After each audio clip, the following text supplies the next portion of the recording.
Good evening students. पिछले class में तुम लोगों ने इलेक्ट्रिक फ्लक्स के बारे में थोड़ा बहुत जानकारी जो भी है वो भी प्राप्त किया था।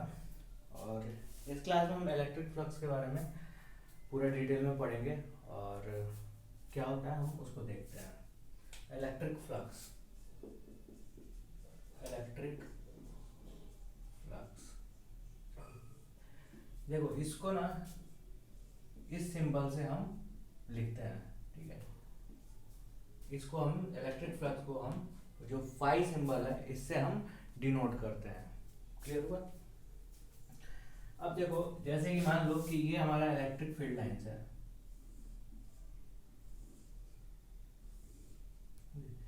और ये हमारा क्या है, एक सरफेस है, ठीक, एक सरफेस है। तो इलेक्ट्रिक फ्लक्स जो है वो डिफाइंड है, ठीक है। वो कैसे डिफाइंड है? तो phi equal to E dot A, समझे? Phi equal to E dot A, dot product है ई ए कॉस थीटा, जहाँ पे ए हमारा क्या है, एक एरिया वेक्टर है, समझे, और ई क्या है, इलेक्ट्रिक फील्ड है, समझे, और ये भी क्या है, वेक्टर क्वांटिटी है। और ये जो इलेक्ट्रिक फ्लक्स है ये हमारा क्या है, स्केलर क्वांटिटी, समझे, ये हमारा स्केलर क्वांटिटी।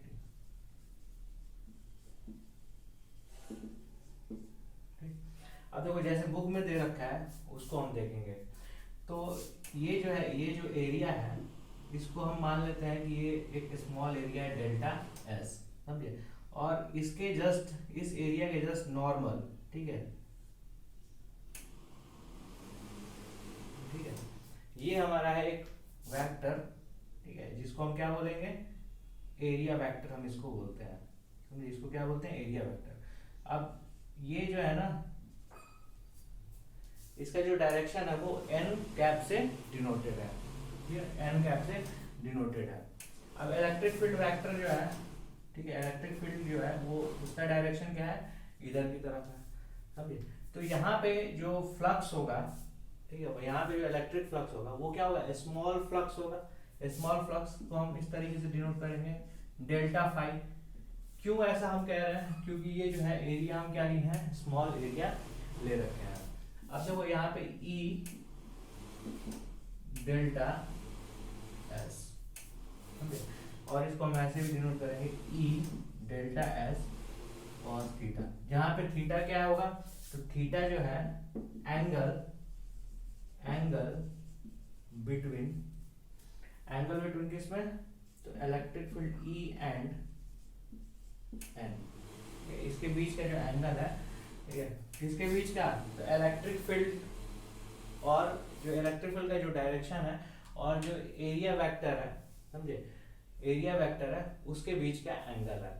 अब देखो ये एरिया वेक्टर जो है ना वो क्या होता है, परपेंडिकुलर टू दी एरिया होता है, ठीक है, परपेंडिकुलर टू दी एरिया होता है। तो हम एरिया वेक्टर को ऐसे भी लिख सकते हैं, delta S equal to delta S into ये हम एरिया वेक्टर इस तरीके से लिखते हैं। अब तुम्हें मैं बताता हूँ, जैसे अगर मान लो किसी एंगल पे अगर रहा तो, समझे, तो हम इसको एरिया को थोड़ा सा हम ऐसे घुमा देते हैं, समझे। तो देखो हम इसका दूसरा फिगर बनाते हैं, ठीक है, और दूसरे फिगर में हम क्या करते हैं कि एरिया को हम थोड़ा सा घुमा देते हैं, ये हमारा हो गया,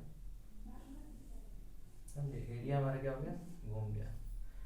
अब देखो ये जो है पहले कितना एंगल बना रखा था, इसके भी ई और एन के बीच में कितना एंगल था, तो यहाँ पे थीटा इक्वल टू कितना है, 0 है, समझे। यहाँ पे हम देखेंगे, ठीक है, तो ये हमारा क्या है, इलेक्ट्रिक फील्ड वेक्टर है और ये हमारा थीटा, यानी कि कुछ ना कुछ इसके बीच में एंगल है, और ये हमारा, ठीक है, यूनिट वेक्टर किसके डायरेक्शन में, तो एरिया वेक्टर के डायरेक्शन में हमारा यूनिट वेक्टर है, समझे। तो यहाँ पे जो होगा, जो हम फ्लक्स कैलकुलेट करेंगे डेल्टा, यहाँ पे हम जो डेल्टा फाई कैलकुलेट करेंगे, डेल्टा फाई इक्वल टू क्या होगा, तो ई डॉट डेल्टा एस, समझिए, इक्वल टू क्या होगा, ई डेल्टा एस कॉस थीटा, समझे। ये इस तरीके से हम फाइंड करेंगे। अगर यही जो है, अगर एरिया जो है वो क्या हो जाएगा, एकदम से जो एरिया का जो प्लेन है वो एकदम से किस प्लेन में आ जाएगा, जिधर इलेक्ट्रिक फील्ड लाइंस है ना, जैसे मान लो कि इलेक्ट्रिक फील्ड लाइंस इधर है और एरिया भी इसी प्लेन में आ गया, समझे, एरिया का जो प्लेन है वो ऐसा हो गया, तो इलेक्ट्रिक वहां पर हम उस वक्त देखेंगे क्या चीज, फिगर हम बना देते हैं, उस वक्त क्या होगा, उस वक्त जो एरिया वेक्टर होगा ना वो क्या होगा, normal to electric field lines होगा, clear, normal to electric field lines. इस केस में हमारा क्या है, थीटा इक्वल टू 0 हो जाएगा तो क्या हो जाएगा, ई डेल्टा एस ही हमारा आंसर आ जाएगा। अब जो इलेक्ट्रिक फील्ड लाइंस ऐसे है, समझे, इलेक्ट्रिक फील्ड लाइंस, और ये एरिया वेक्टर हमारा ऐसे, उसका ओरिएंटेशन ऐसा हो गया, तो हमारा जो है जो नॉर्मल होगा, ठीक है, सॉरी एरिया का ओरिएंटेशन ऐसा हो गया, तो हमारा एरिया वेक्टर का जो डायरेक्शन होगा वो क्या होगा, just perpendicular to the electric field होगा। तो उस केस में अगर हम निकालेंगे तो डेल्टा फाई अगर हम निकालेंगे, यानी कि इलेक्ट्रिक फ्लक्स हम कैलकुलेट करेंगे, तो वो क्या होगा, ई डेल्टा एस, यानी कि E delta S cos 90 degree equal to क्या हो जाएगा, 0 हो जाएगा, समझे। अब तो यहाँ से हम यूनिट किसी में नहीं लिखे हैं, तो यूनिट जो है इलेक्ट्रिक फ्लक्स का वो क्या होता है, यूनिट इलेक्ट्रिक फ्लक्स का वो क्या होगा, तो देखो इसका क्या होता है, इसका न्यूटन पर कूलम, न्यूटन पर कूलम, और इसका क्या होगा into metre square, metre square, तो जो हमारा यूनिट होगा न्यूटन कूलम इनवर्स, ठीक है, मीटर स्क्वायर, ये हमारा यूनिट हो जाएगा। तो यहाँ पे हम क्या लिखेंगे, लिख देंगे इसका यूनिट लिख देंगे newton coulomb inverse metre square, यहाँ भी हम यूनिट लिखेंगे और यहाँ पे भी हम यूनिट लिखेंगे। अब देखो ये तो होगा सिंपल कैलकुलेशन, अब तुम्हारे दिमाग में ये चीज आता होगा कि सर ने जो एरिया वेक्टर जो भी दिया हुआ है, ठीक है, उसका जो है ये जो एरिया है इसके नॉर्मल तो इधर भी हो सकता है और इधर भी हो सकता है, इस साइड भी हो सकता है नॉर्मल, इसमें क्या होता है इधर भी हो सकता है।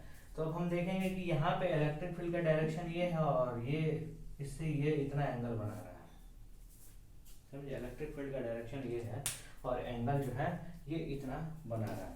तो देखो ये जो इलेक्ट्रिक फ्लक्स जो है वो हम डिफाइन करते हैं ना, तो हम क्लोज सरफेस जब हम लेंगे ना तो वो और भी ज़्यादा अच्छे तरीके से क्लियर होगा, और जो भी हमारा एप्लीकेशन है ना हम जो आगे चल के पढ़ेंगे वो क्या है, सिर्फ एक क्लोज सरफेस के लिए है। जब न्यूमेरिकल करोगे तो उसमें भी क्लोज सरफेस तुम्हारा रहेगा, तो उस वक्त और क्लियर हो जाएगा। हम इसको और अच्छे तरीके से बताते हैं, अच्छे तरीके से कहने का मतलब क्या होगा कि थोड़ा सा और कॉम्प्लिकेटेड वे में कि कैसे कैसे यूज हो सकता है।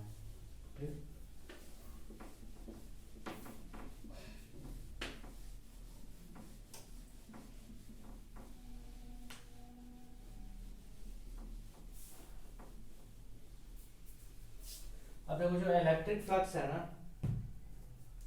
ठीक है, ये क्या है, स्मॉल इलेक्ट्रिक फ्लक्स, यानी कि छोटा सा इलेक्ट्रिक, थोड़ा सा इलेक्ट्रिक फ्लक्स, ठीक है।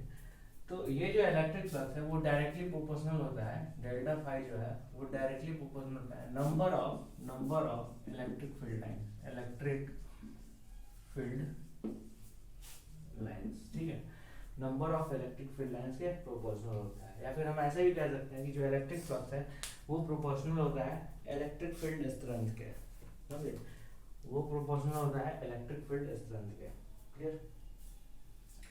थोड़ा सा इस चीज को भी देखना, जैसे मान लो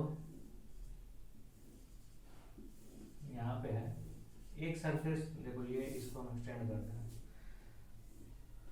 ध्यान देना इस चीज को। जैसे मान लो कि एक हमारा जो है एक ये एरिया ले रहा है और एक एरिया हम ले रहे हैं ये वाला,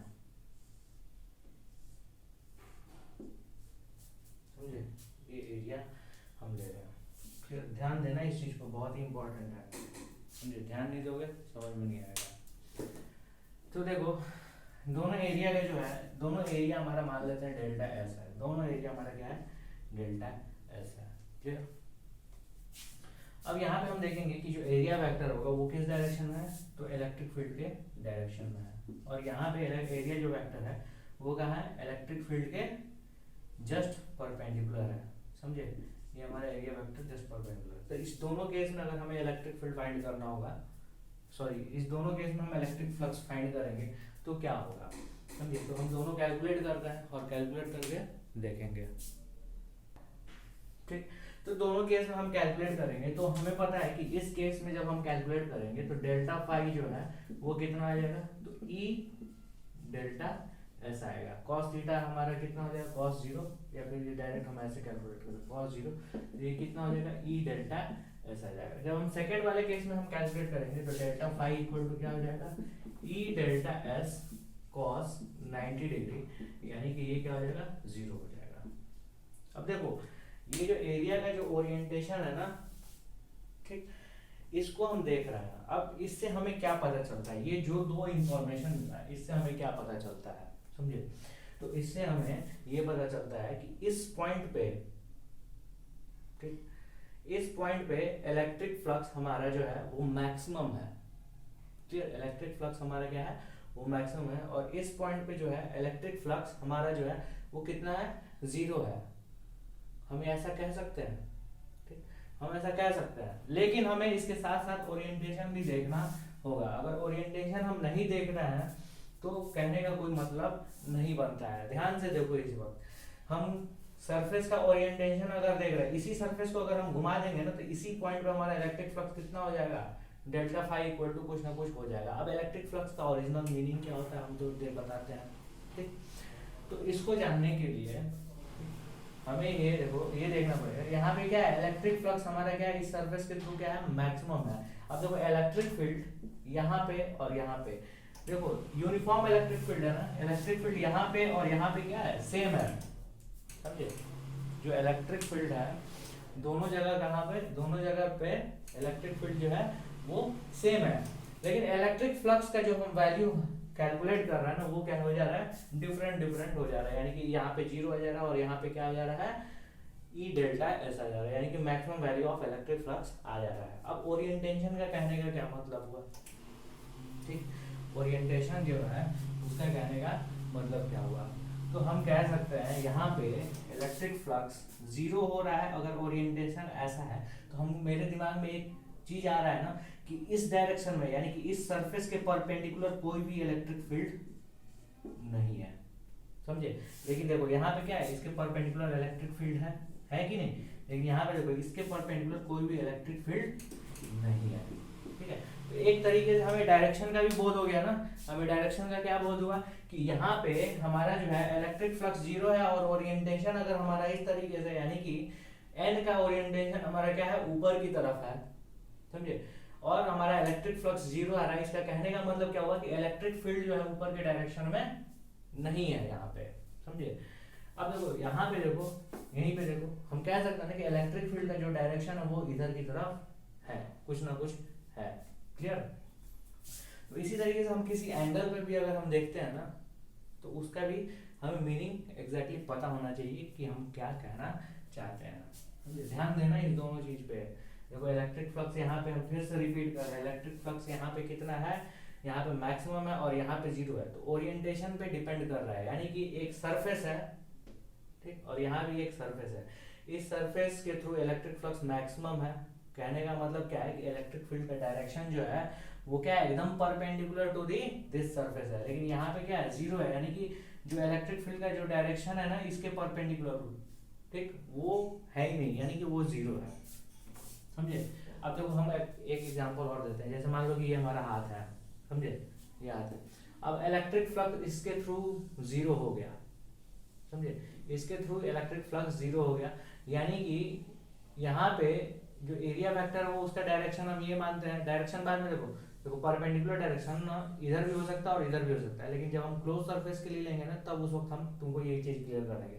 हम अभी कह रहे हैं कि ये हमारा क्या है, एक एरिया वेक्टर है, समझे, जिसका परपेंडिकुलर डायरेक्शन इधर है, यानी कि एन का जो यूनिट वेक्टर है वो किधर है, इधर की तरफ है, समझे, एन जो है वो इधर की तरफ है। अब हम कह रहे हैं कि इसके अक्रॉस जो है इलेक्ट्रिक फ्लक्स जीरो है, यानी कि हम पूरे कंफर्मेशन के साथ कह सकते हैं ना कि इलेक्ट्रिक फील्ड लाइन जो इस डायरेक्शन में जो है इधर की तरफ, ठीक है, वो एक भी नहीं है, समझे। वो हम पूरे कंफर्मेशन के साथ कह सकते हैं। ध्यान देना इस चीज को। और देखो ये सब जो है ना कॉन्सेप्ट जो है वो न्यूमेरिकल बनाने में या फिर कोई भी प्रॉब्लम सॉल्व करने में ना बहुत काम देगा, समझे कि नहीं, बहुत काम देगा।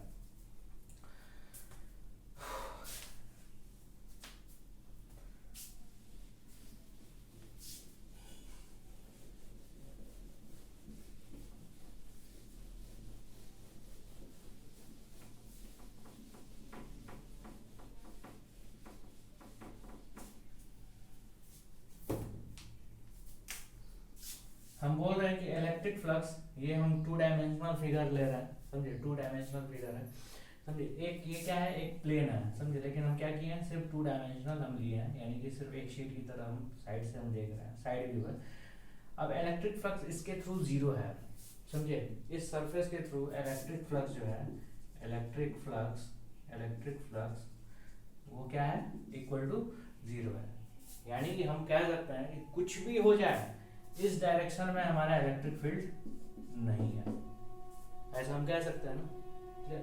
हाँ, इस डायरेक्शन में हमारा इलेक्ट्रिक फील्ड हो सकता है, लेकिन हमें उसके बारे में जानकारी नहीं है, फिर उसके बारे में हमको बिल्कुल भी जानकारी नहीं है। अब देखो, अगर मान लो किसी एंगल पे ये हमारा इलेक्ट्रिक फील्ड है, समझे, और किसी एंगल पे हम सरफेस को रख दिए, समझे, ये हमारा क्या हुआ।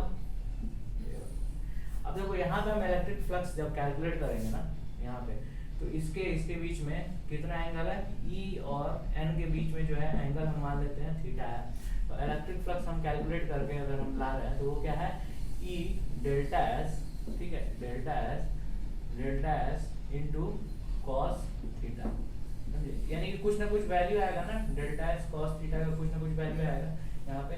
तो हम कह सकते हैं ना कि ये जो है, ठीक है, इसके अक्रॉस, ठीक है, इलेक्ट्रिक फील्ड कुछ ना कुछ है, समझिए, हम कह सकते हैं, ये हम आसानी से कह सकते हैं, यानी कि इस डायरेक्शन में इलेक्ट्रिक फील्ड कुछ ना कुछ है। अब वो कैसे है, तो हम कंपोनेंट इसका तोड़ देंगे, यानी कि ये जो है, ये जो हम इलेक्ट्रिक फील्ड हम दिखा रहे हैं, ठीक है, इसका कंपोनेंट तोड़ेंगे तो परपेंडिकुलर डायरेक्शन में, और एक क्या होगा, एक इस डायरेक्शन में इलेक्ट्रिक फील्ड हमारा आएगा, समझे, यानी कि इस इलेक्ट्रिक फील्ड जो है, ये जो वेक्टर है, इसका जो है 2 कंपोनेंट होगा, एक इस डायरेक्शन में और एक इस डायरेक्शन में। तो इलेक्ट्रिक फ्लक्स जो है, हम देखो सारे इलेक्ट्रिक फील्ड का इस डायरेक्शन में हम एक वेक्टर ले रहे हैं, ठीक। तो ये जो है ई डेल्टा कॉस थीटा वो किसके बराबर होगा, तो देखो हम delta S E cos theta के बराबर होगा, और ये थीटा हमारा इतना है, यानी कि ये जो है, ये किसका स्ट्रेंथ शो कर रहा है, तो इसका स्ट्रेंथ शो कर रहा है, यानी कि इसके जस्ट परपेंडिकुलर जो इलेक्ट्रिक फील्ड है ना, उसका स्ट्रेंथ शो कर रहा है। क्लियर।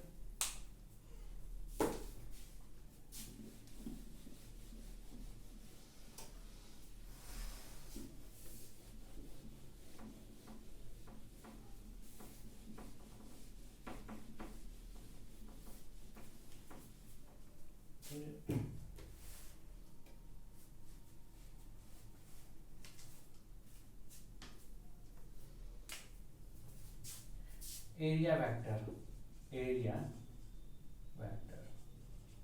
देखो, एक एरिया है ना, समझे, इसके जस्ट परपेंडिकुलर हम एन वेक्टर है, समझे, और ये क्या है, इसका मैग्नीट्यूड एरिया क्या है, डेल्टा एस है।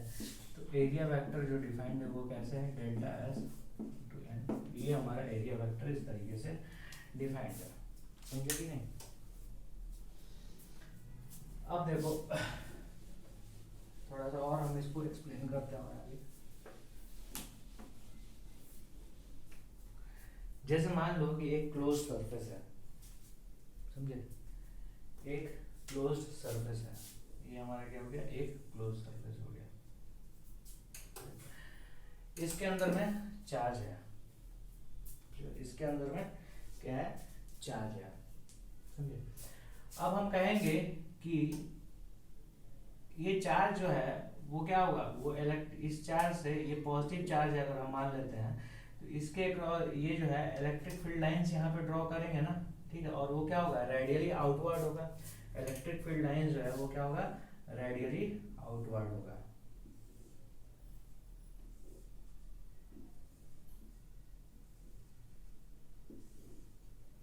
समझिए, ये क्या होगा, इलेक्ट्रिक फील्ड लाइंस जो है वो रेडियली आउटवर्ड है।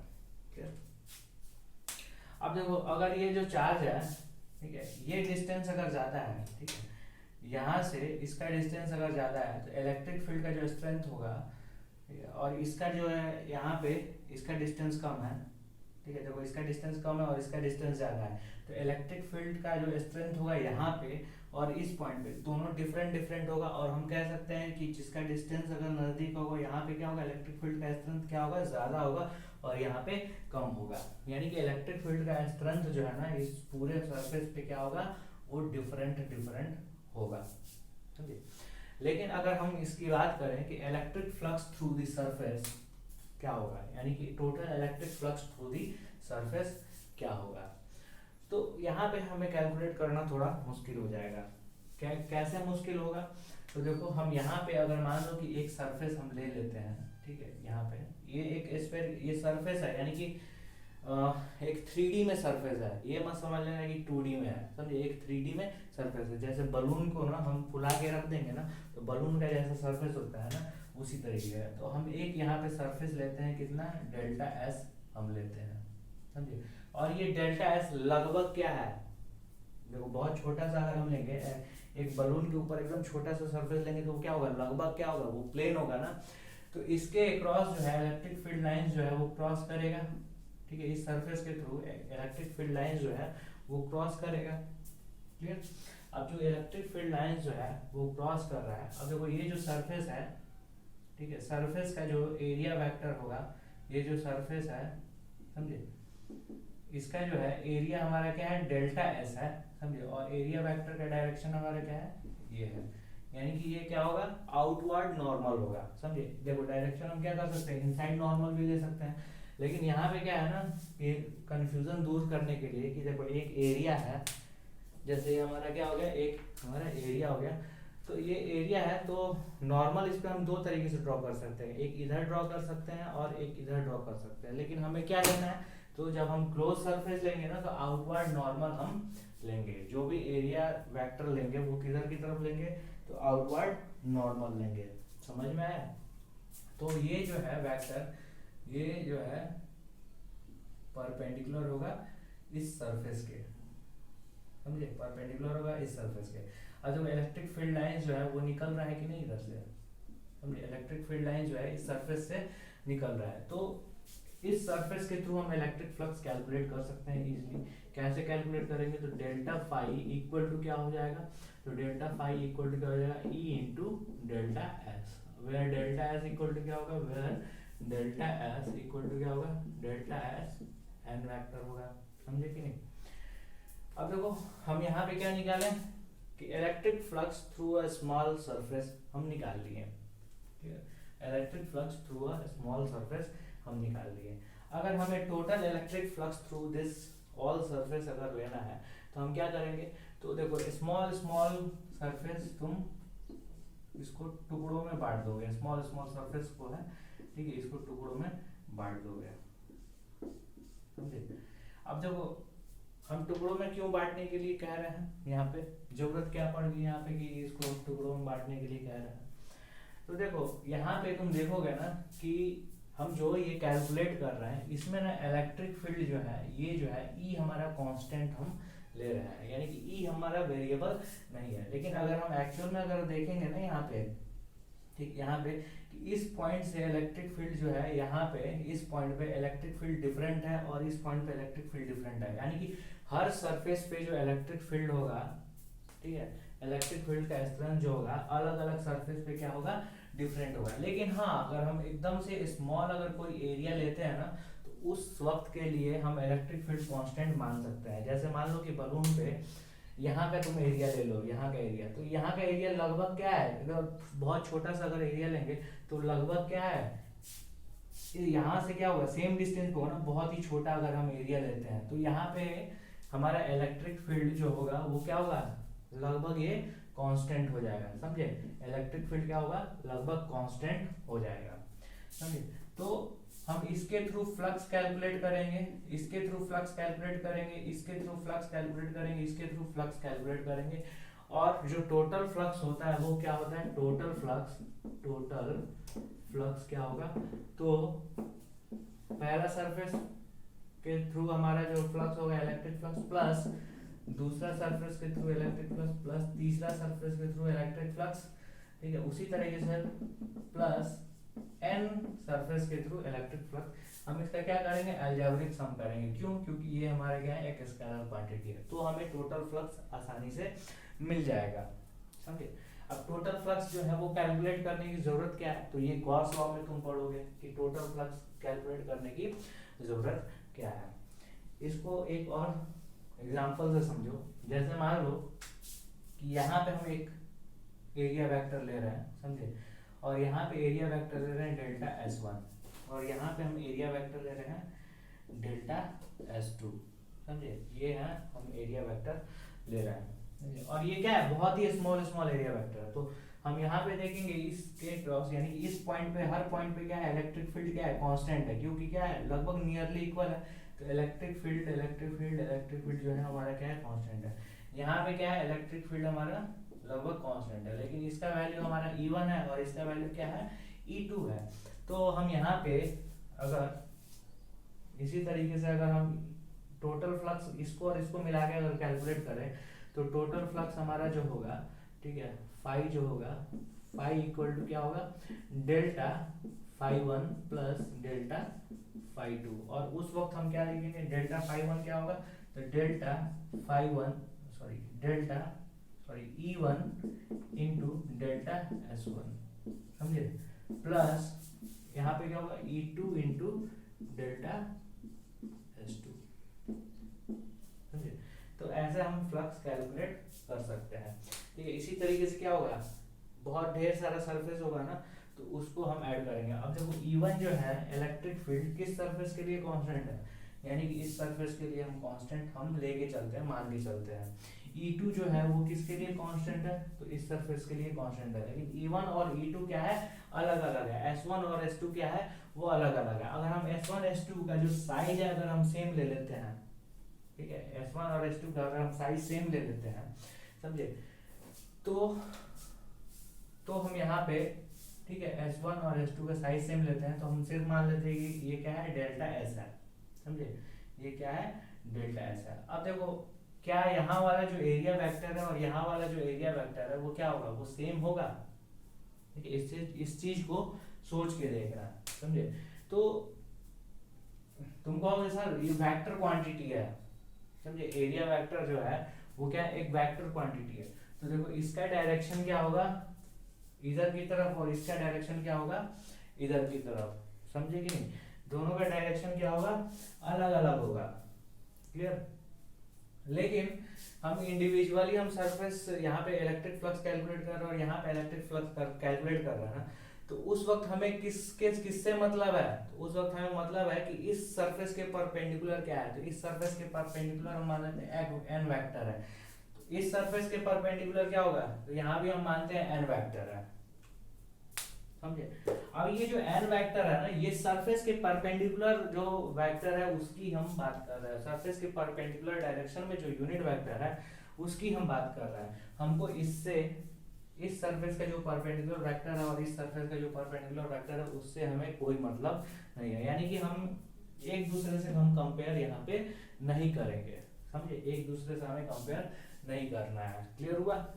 तो इसी तरीके से मान लेते हैं कि ये जो सरफेस है इसका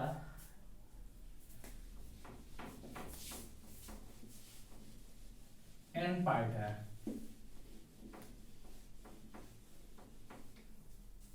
ठीक है।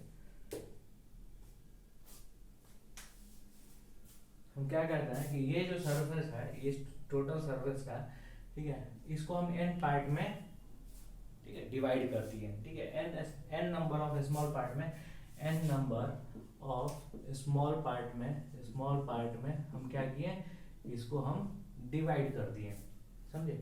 अब हम इंडिविजुअल सरफेस के थ्रू हम इलेक्ट्रिक फ्लक्स कैलकुलेट करेंगे, तो वो क्या हो जाएगा, तो डेल्टा फाई 1 यानी कि स्मॉल, ठीक है, ये क्या होगा, स्मॉल, डेल्टा का मतलब स्मॉल, समझे, स्मॉल इलेक्ट्रिक फ्लक्स थ्रू, तो वो हम कैलकुलेट करेंगे, तो फाई 1, तो ये क्या होगा, E1 डेल्टा S, ठीक है, E1 delta S।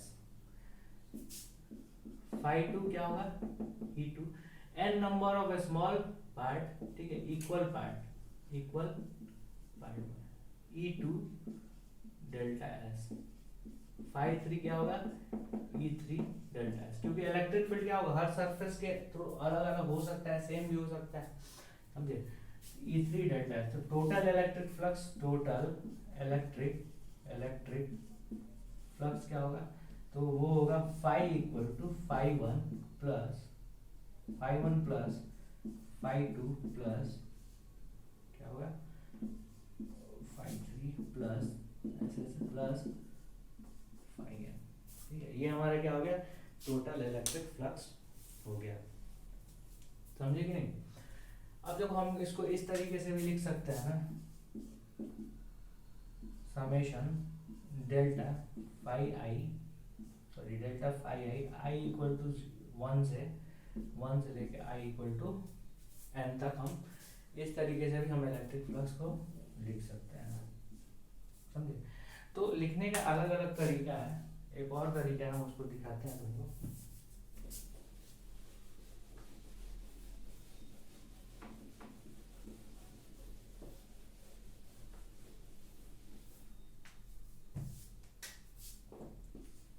Phi equal to summation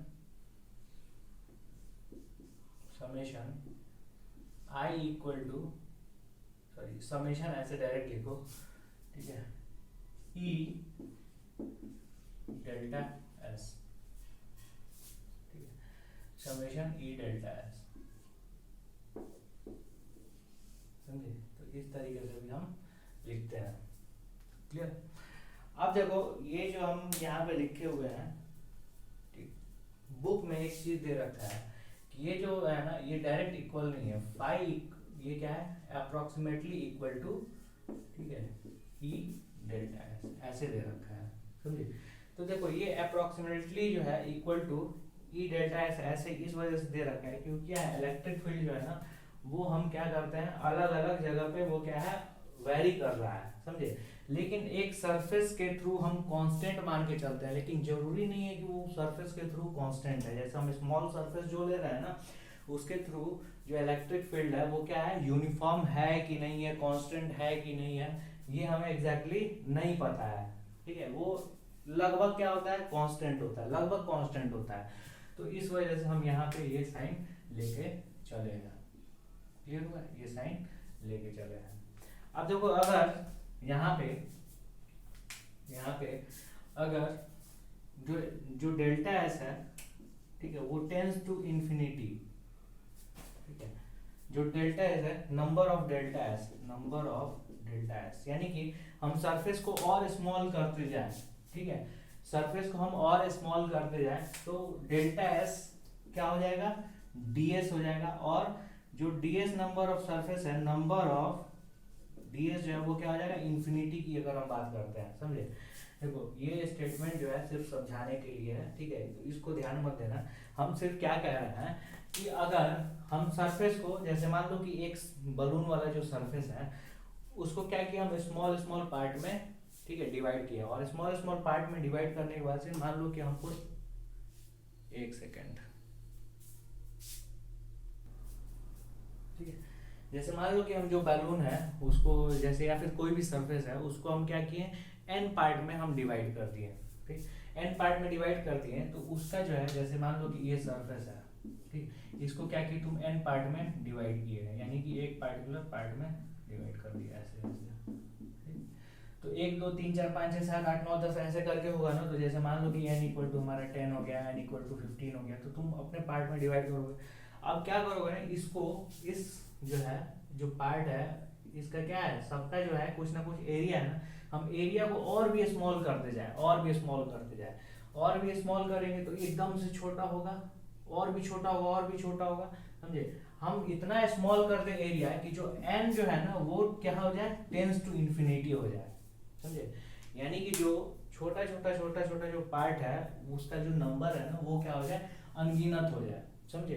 तो उस वक्त क्या होगा, ये समेशन जो है ना वो क्या होगा, इंटीग्रल में चेंज हो जाएगा। समझे?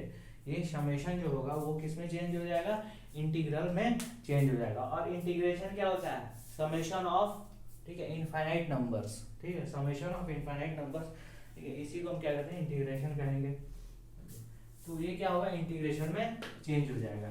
तो हम उस वक्त कैसे इक्वेशन को लिखेंगे, तो उस वक्त इक्वेशन को लिखेंगे, देखो ये जो है ना इक्वेशन, ये हमारे काम का है और ये हम यूज करेंगे हर जगह पे।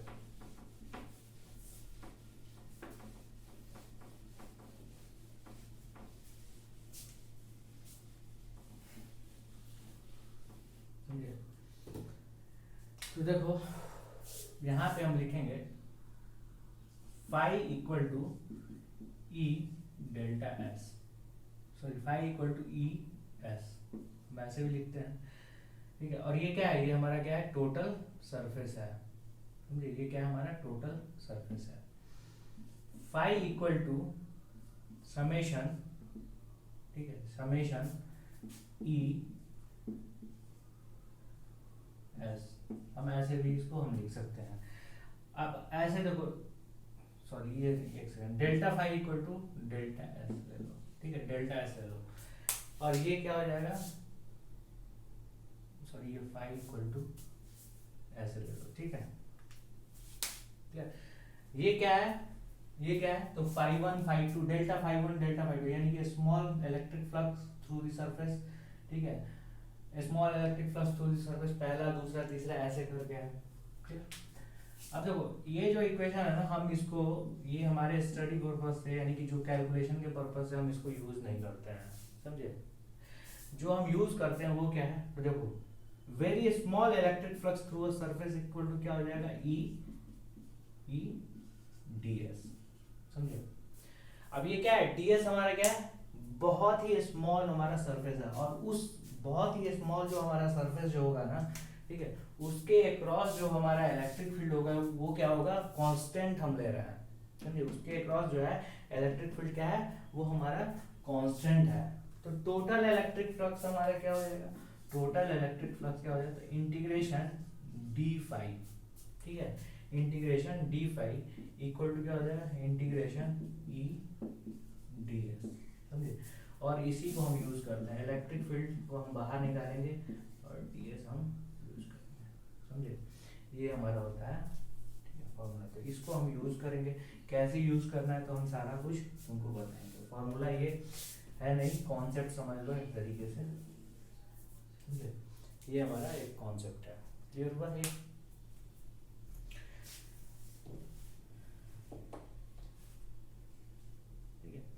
तो इन बातों का तुम्हें ध्यान रखना है, समझे। इलेक्ट्रिक फ्लक्स का जो कॉन्सेप्ट है वो खत्म हो गया। अगर तुम्हें कोई भी प्रॉब्लम अगर इसमें समझने में हो रहा है, इस चीज को समझने में हो रहा है, तो तुम मुझे बताओगे। अब यहाँ पे जो है ना, यहाँ पे हम इक्वल टू का साइन ही हम देंगे, समझे। यहाँ पे हम इक्वल टू का साइन नहीं दे रहे थे, क्यों नहीं दे रहे थे, क्योंकि इस सरफेस के थ्रू जो है ना इलेक्ट्रिक फील्ड हमारा लगभग कांस्टेंट था, लेकिन जो ds है ना, ds इतना स्मॉल एरिया है कि उसके थ्रू जो हमारा इलेक्ट्रिक फील्ड जो, सॉरी इलेक्ट्रिक फ्लक्स यहाँ पर बोल दिए, ठीक है, उसके थ्रू देखो फिर से सुनो, ये जो डेल्टा एस है ना, ठीक है, ये हमारा एरिया कुछ है, और ये इतना छोटा नहीं है ना कि उसके थ्रू जो हमारा इलेक्ट्रिक फील्ड जो है वो कांस्टेंट रहे। लेकिन यहाँ पे ये जो डेल्टा एस जो है वो इतना छोटा एरिया है ना कि उसके थ्रू जो हमारा इलेक्ट्रिक फील्ड है ना वो क्या है, कांस्टेंट है, समझे। इलेक्ट्रिक फील्ड क्या है, वो कांस्टेंट है। समझ में आया इस दोनों स्टेटमेंट का सब मतलब। अब देखो फिगर के हिसाब से देखो, तो देखो ये जो है हमारा क्या है, यूनिफॉर्म इलेक्ट्रिक फील्ड है, समझे। तो ये जो है हम सरफेस अगर ले रहे हैं, तो इसके इस सरफेस के थ्रू देखो इलेक्ट्रिक फील्ड हर जगह पे क्या है, कांस्टेंट है ना, समझे। लेकिन यहीं अगर हमारा इलेक्ट्रिक फील्ड इस तरीके से है, समझे, इस तरीके से है, समझे, और सरफेस को हम ऐसे ले रहे हैं, सरफेस को हम ऐसे ले रहे हैं, तो देखो यहाँ पे इलेक्ट्रिक फील्ड का स्ट्रेंथ कुछ और है, यहाँ पे इलेक्ट्रिक फील्ड का स्ट्रेंथ कुछ और, यहाँ पे इलेक्ट्रिक फील्ड का स्ट्रेंथ कुछ और है, ठीक है। तो इसका मतलब ये हुआ। तो टोटल जो इलेक्ट्रिक फ्लक्स का जो कॉन्सेप्ट है ना वो खत्म हो गया। देखो इस पे जो न्यूमेरिकल आता है ना बहुत ही आसान आता है, समझे, जो हम पिछले क्लास में पढ़ाए हैं और इस क्लास में जो भी है। तो इस क्लास में टोटल तुमको समझाने के लिए बताया गया है। इसका कॉन्सेप्ट थोड़ा सा मतलब समझने में ज़्यादा दिमाग लगता है इसके कॉन्सेप्ट को समझने में, लेकिन जो इसका न्यूमेरिकल होता है ना बहुत ही आसान होता है, ठीक। तो अभी के लिए क्लास मैं यहीं तक ओवर करता हूँ, ठीक है। और आगे तुम्हें जो है अगले क्लास में तुम्हें पढ़ाया जाएगा